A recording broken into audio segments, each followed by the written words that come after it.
ഏതൊരു പ്രവാചകന്മാരുടെയും ചരിത്രമെടുത്ത് പരിശോധിച്ചു നോക്കിയാൽ വിശ്വാസികൾ ബാക്കിയായിടത്ത് നിന്ന് പിന്നീട് അവരിൽ നിന്ന് വളർന്നു വരുന്ന മറ്റൊരു തലമുറയിലാണ് വീണ്ടും എന്ത് വരുന്നത്?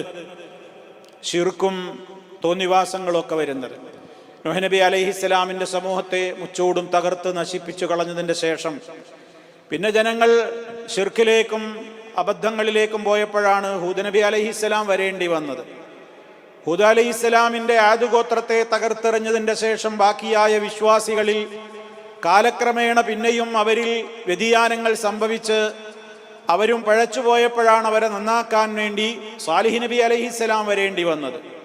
സാലിഹ് അലൈഹിസ്സലാമിൻ്റെ ജനതയെ തകർത്തെറിഞ്ഞ് അവരിൽ വിശ്വാസികൾ മാത്രം ബാക്കിയായി പിന്നീട് കാലം കുറെ പിന്നിട്ടപ്പോഴാണ് പിന്നീട് മറ്റൊരു പ്രവാചകന്റെ നിയോഗം വേണ്ടി വരുന്നത്.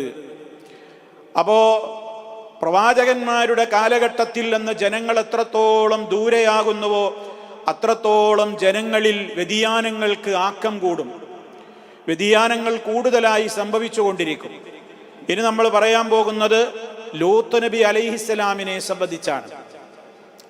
നമുക്കറിയാം, ഫലസ്തീനിൻ്റെ കിഴക്ക് വശത്തുള്ള ജോർദാനിൻ്റെയും ഇസ്രായേലിൻ്റെയും ഒക്കെ ഇടക്കുള്ള സദൂം എന്ന് പറയുന്ന പ്രധാനപ്പെട്ട പട്ടണം ഉൾക്കൊള്ളുന്ന സൊൻആ, അതേപോലെ തന്നെ സ്വദ്, അമൂറ പോലെയുള്ള പല ഗ്രാമങ്ങളും ഉള്ളടങ്ങുന്ന എന്നാൽ മെയിൻ സിറ്റിയായി അറിയപ്പെട്ടിരുന്ന സദൂം എന്ന പ്രദേശത്താണ് മഹാനായ ലൂത്ത് നബി അലൈഹിസ്സലാം പ്രവാചകനായി നിയോഗിക്കപ്പെടുന്നത്. ഇബ്രാഹിം നബി അലൈഹിസ്സലാത്തു വസ്സലാമിൻ്റെ സമകാലികൻ കൂടിയാണ് മഹാനായ ലൂത്ത് നബി അലൈഹിസ്സലാത്തു വസ്സലാം. ആ ലൂത്ത് നബി അലൈഹിസ്സലാമിൻ്റെ സംബന്ധിച്ചുള്ള ഏകദേശം ഒരു ചുരുങ്ങിയ ചരിത്രമാണ് ഈ സൂറത്തു നംലിൽ അള്ളാഹു പറയുന്നത്. വിശുദ്ധ ഖുർആനിൻ്റെ ശൈലി അനുസരിച്ച് ചരിത്രങ്ങളൊക്കെ വ്യത്യസ്ത അധ്യായങ്ങളിൽ പരന്നു കിടക്കുകയാണ്. ഒരിടത്ത് മുജ്മലായി അഥവാ മൊത്തത്തിൽ പറഞ്ഞ ചരിത്രങ്ങൾ വേറെ ചിലയിടങ്ങളിൽ മുഫസ്സലായി അഥവാ വിശദീകരിക്കപ്പെടുന്ന മറ്റു വ്യാഖ്യാനങ്ങൾ ഉൾക്കൊള്ളുന്ന നിലക്ക് വേറെ അധ്യായങ്ങളിൽ വന്നിട്ടുണ്ടാകും. ഏതായിരുന്നാലും മഹാനായ ലൂത്ത് നബി അലൈഹിസ്സലാത്തു വസ്സലാമിനെയും നമ്മൾ ഈ അവസരത്തിൽ ഓർക്കേണ്ടതുണ്ട്. അതാണ് വലൂത്തൻ, ലൂത്തിനെയും ഓർക്കുക എന്ന് പറഞ്ഞുകൊണ്ടാണ് ഈ ആയത്ത് തുടങ്ങിയിട്ടുള്ളത്. വലൂത്തൻ, ലൂത്തിനെയും ഓർക്കുക. ഇത് ഖാല, അദ്ദേഹം പറഞ്ഞ സന്ദർഭം. ഇത് ഖാല, അദ്ദേഹം പറഞ്ഞ സന്ദർഭം. ലി ഖൗമിഹി, തൻ്റെ ജനതയോട്. ലൂത്ത് നബി അലൈഹിസ്സലാം തൻ്റെ ജനതയോട് പറഞ്ഞ സന്ദർഭം എന്താണ് അദ്ദേഹം പറഞ്ഞത്? ഏതൊരു പ്രവാചകന്മാരും വന്നാൽ ആദ്യം തൗഹീദ് തന്നെയാണ് പറയുക. അതിൻ്റെ പുറമെ ആ സമൂഹത്തിൽ നിലനിൽക്കുന്ന അരാജകത്വങ്ങളും അതേപോലെ തന്നെ അധാർമികതകളും ആ സമൂഹത്തെ ബോധ്യപ്പെടുത്തും. ഈ സമൂഹത്തിലുണ്ടായിരുന്ന ഏറ്റവും പ്രധാനപ്പെട്ട തോന്നിവാസം സ്വവർഗരതിയായിരുന്നു. അതുകൊണ്ട് ലൂത്ത് അലൈഹിസ്സലാം തൻ്റെ ജനതയോട് പറഞ്ഞു, അത്തൂന, നിങ്ങൾ ചെല്ലുകയാണോ, പോവുകയാണോ? അത്താന്ന് പറഞ്ഞാൽ വന്നു, പോയി, ചെന്നു എന്നൊക്കെ അർത്ഥം. ഇവിടെ ഉദ്ദേശിക്കുന്നത് പ്രവർത്തിക്കുക, ചെയ്യുക എന്നൊക്കെയാണ് ഉദ്ദേശം. അത്തൂനൽ ഫാഹിഷ, അൽ ഫാഹിഷ, ഏറ്റവും നീചവും നികൃഷ്ടവുമായ ഒരു പ്രവൃത്തിയിലേക്കാണോ നിങ്ങൾ ചെല്ലുന്നത്? അതാണോ നിങ്ങൾ പ്രവർത്തിക്കുന്നത്?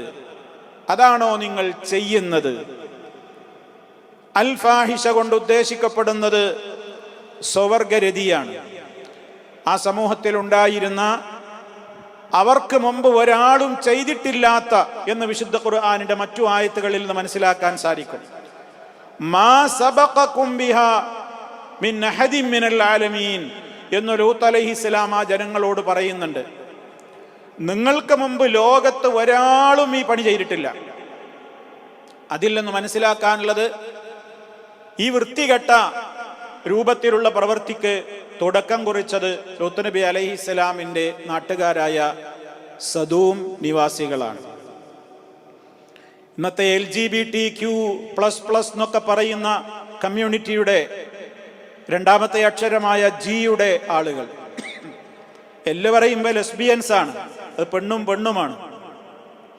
കാമപൂർത്തീകരണത്തിന് വേണ്ടി അള്ളാഹു നിശ്ചയിച്ചത് ആണിന് പെണ്ണിനെയും പെണ്ണിന് ആണിനെയുമാണ്.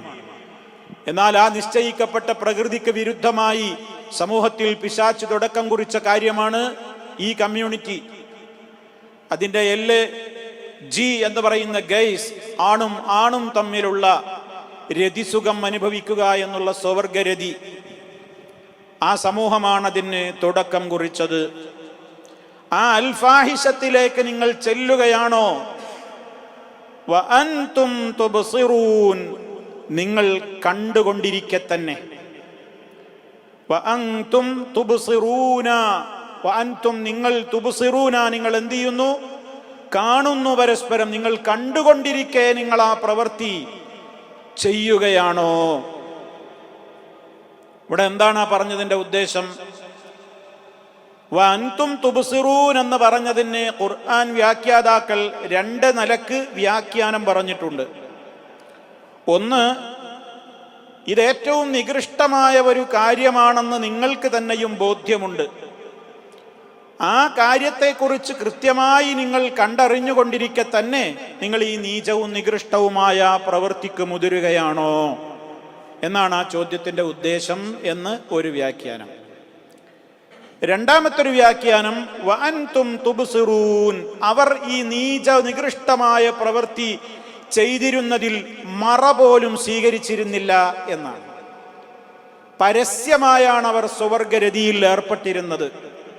ഒരാണും തമ്മിൽ സ്വവർഗരതിയിൽ ഏർപ്പെടുമ്പോൾ അപ്പുറത്തുള്ളവനും അത് നോക്കി രസിക്കുന്ന, പരസ്പരം കണ്ടുകൊണ്ട്, വഅൻതും തുബ്സിറൂന, ഈ നീചവും നികൃഷ്ടവുമായ കാര്യം നിങ്ങൾ പരസ്പരം കാണെ, വഅൻതും തുബ്സിറൂൻ, നിങ്ങൾ കാണുന്നവരായിരിക്കെ നിങ്ങൾ ഈ പ്രവൃത്തി ചെയ്യുന്നുവല്ലോ ജനങ്ങളെ. കാരണം അതിന് ബോൽബലകമായ ഒരായത്ത് നമുക്ക് വിശുദ്ധ ഖുർആനിൽ വേറെയും കാണാൻ സാധിക്കും. വതഅതൂന ഫീ നാദീകുമുൽ മുൻകറ എന്ന് ലൂത്ത് നബി അലൈഹി സ്വലാത്തു വസ്സലാം തന്റെ ജനതയെ ഗുണദോഷിക്കുന്നുണ്ട്. എന്റെ ജനങ്ങളെ, നിങ്ങൾക്ക് എന്താ പറ്റിയത്? വതഅതൂന, നിങ്ങൾ ചെല്ലുന്നു, ഫീ നാദീകും, നിങ്ങളുടെ സഭകളിൽ, അൽ മുൻകറ, ഈ നീചമായ പ്രവർത്തനത്തിന്. പരസ്യമായി ലൈവാണ് അവർ ചെയ്തിരുന്നത് എന്നാണ്. പരസ്യമായി ആളുകൾ കാണെ സ്വവർഗരതി നടത്തിയിരുന്ന വിഭാഗമായിരുന്നു ഈ സദൂം നിവാസികൾ. മനുഷ്യന് അള്ളാഹു നിശ്ചയിച്ചിട്ടില്ലാത്ത ഒരു മാർഗം കാമപൂർത്തീകരണത്തിന് വേണ്ടി ഉപയോഗിച്ചു എന്നുള്ളതാണ് ഈ വൃത്തികെട്ട സമൂഹം ചെയ്തിട്ടുള്ള ഏറ്റവും മോശമായ പ്രവർത്തനം.